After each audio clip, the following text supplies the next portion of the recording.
নারীর ক্ষমতায়নকে তিনি অবমাননা করেছেন এবং পরবর্তীতে গতকালকে আমরা দেখেছি যে তার সেই আচরণের সর্বনিম্ন বহিঃপ্রকাশ ঘটেছে। তিনি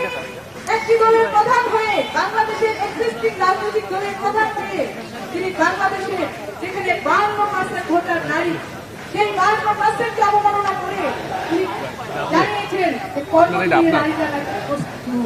আপনারা ভাবতে পারেন যে একটি দলের প্রধান এটি বলার পরেও এখনো তারা দাবি করছে বাংলাদেশের মতো জায়গায় তারা রাজনীতি করার অধিকার রাখে। সংগ্রামী বন্ধুগণ, এই নারী অবমাননা বারবার নারীকে অস্বীকার করার যে প্রবণতা তাদেরকে বাংলাদেশে যদি রাজনীতি করতে হয় এই 52% ভোটার নারীর কাছে ক্ষমা পেয়ে হাত জুড়ে ক্ষমা চেয়ে তাদেরকে বাংলাদেশে রাজনীতি করতে হবে। এছাড়া আমাদের কাছে কোনো অপশন নেই। আপনারা জানেন কিছু নারী নামধারী নারী পুরুষের চেয়েও বড় পুরুষ কিছু নারী আছে যারা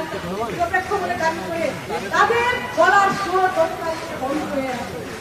তাদের গলার স্বর বাধ্য কিন্তু হিজাব নিয়ে কোনো কথা বলছে, কিন্তু সাধারণ নারীদের সাধারণ কর্মজীবী নারীদের নিয়ে তাদের কোনো কথা হচ্ছে না। আপনারা জানেন যে একটা ভাইরাস থেকে যায় হিসাবে তিনি কথায় কথায় বিভিন্নভাবে নিজের রাজনীতি সফল করার জন্য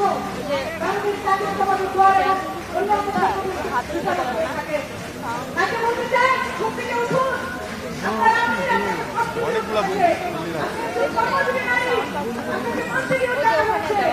অনেকদিন চলে যাচ্ছে একদম সামনে আপনার মতো যারা আছে